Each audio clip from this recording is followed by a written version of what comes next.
दोस्तों आप सभी जानते हैं अभी कुछ सालों से भारत और चीन के बीच में जो रिश्ते थे बहुत गर्माहट पे लड़ाई झगड़े वाले चल रहे थे।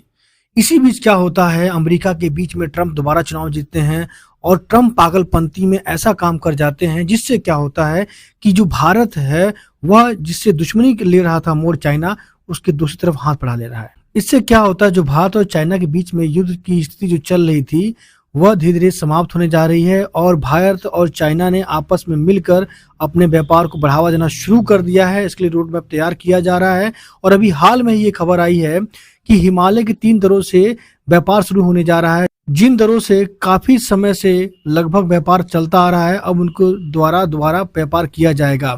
और ये सब देन किसकी है? ट्रंप की देन है, क्योंकि ट्रंप ने क्या किया है आप जानते हैं, भारत के ऊपर 50% का टैरिफ लगा रखा हुआ है। तो दोस्तों, राजनीतिक या अंतर्राष्ट्रीय आप कहते हैं संबंध के अंदर कोई भी देश किसी का दुश्मन नहीं होता, दोस्त नहीं होता है, सब कुछ जरूरत के हिसाब से तय किया जाता है।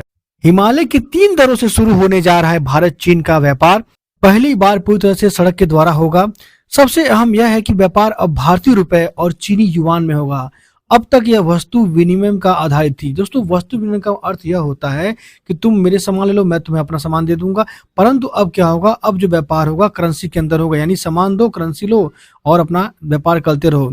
तुम भारत रुपया में दे दो और हमको चाइनीज युआन में दे दो।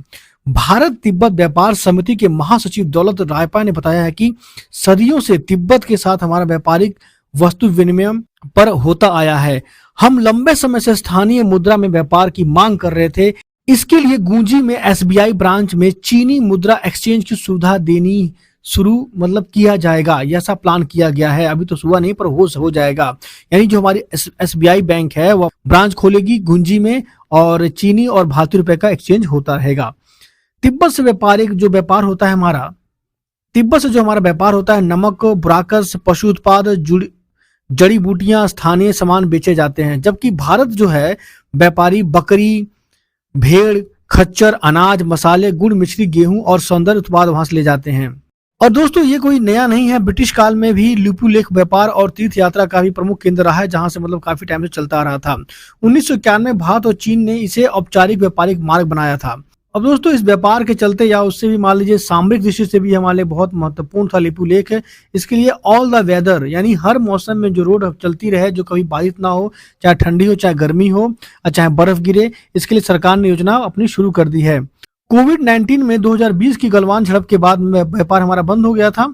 अब फिर से शुरुआत की ओर जो जा रहा है, तो उसको देखते हुए उत्तराखंड की सरकार के अपर सचिव और सूचना महानिदेशक बंशीधर तिवारी के अनुसार सीमा व्यापार शुरू होने से सीमांत इलाकों के व्यापारियों को बड़ा लाभ होगा। और जो उसके नियम है दोस्तों जानते हैं कौन बनाएगा? केंद्र सरकार बनाएगा। जाहिर सी बात है, क्योंकि ये सब क्या है, अंतर्राष्ट्रीय व्यापार है। और दोस्तों, ये जो व्यापार मार्ग है अब से नहीं है, लगभग 1100 साल से यहाँ से घोड़े खच्चरों का व्यापार पैदल होता रहता है। लेकिन बीच में क्या हुआ था, 2019 में धारचूला से लिपुलेख तक जो सड़क बनाई गई, लेकिन 2019 के बाद में इसका तस्वीर बदल गया, क्योंकि धारचूला से लिपुलेख तक सड़क बन गई। अब भारत सरकार यहाँ ऑल द वेदर रोड तैयार करने की अपना योजना जो बता चुका हूँ बना रही है। पहली बार ऐसा होगा जब भारत तिब्बत के बीच कारोबार गाड़ियों से होगा। भारतीय व्यापार के लिए गूंजी गांव में मंडी बनेगी, यहाँ से व्यापारियों को पास पहचान पत्र जारी कर दिया जाएगा। यानी अब दोनों तरफ से व्यापार मस्त हो चलेगा। ठीक है, अब दोस्तों जान लेते हैं इसका थोड़ा सा इतिहास। आखिर मान लीजिए ये जगह कहाँ पर है, आपके लिए एग्जाम के अनुसार जानना बहुत जरूरी है। धारचूला भारत नेपाल सीमा पर बसा है और आदि कैलाश व मानसरोवर का पारंपरिक मार्ग भी यही है। यह मार्ग लिपु लेख दर्रे से तिब्बत को जोड़ता है। वयांश, दारमा और चौदांश घाटी के व्यापारी 10वीं सदी से इस दर्रे के जरिए कारोबार करते आ रहे हैं। यह लगभग 5334 मीटर की ऊंचाई पर स्थित लिपुलेख दर्रा सिर्फ व्यापार का नहीं है, बल्कि सदियों पुरानी संस्कृति और आर्थिक साझेदारी का भी एक प्रतीक है। पर दोस्तों, ये बात ध्यान देने वाली है कि ये व्यापार जो भी होगा, इसमें देखा जाए तो वर्तमान जो आंकड़े भी उससे पहले भी आंकड़े हैं, हमेशा क्या होता है कि जो घाटा होता है इंडिया को ही होता है। क्योंकि कुछ आंकड़े बताया था मैं आपको, 2005 में 12 करोड़ का हमने आयात किया था और 39 लाख का निर्यात किया था। फिर 2018 में क्या हुआ है, 5.59 करोड़ का हमने आयात किया और 96 लाख का हमने निर्यात किया। यानी हम उनसे करोड़ों का माल खरीद रहे हैं और हम अपना लाखों का माल बेच रहे हैं। तो सबसे ज्यादा फायदा किसका होगा? चाइना का होगा।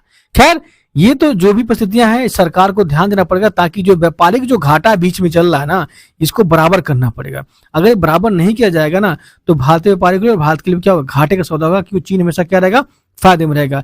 तो ये जो नीति है ट्रंप को एक तमाचा मारने के लिए तो है ही है, परंतु हमें यह भी ध्यान देना होगा कि जो हमारा आयात निर्यात है वो भी हमारा क्या हो, बराबर हो, ताकि दोनों देशों को फायदा हो।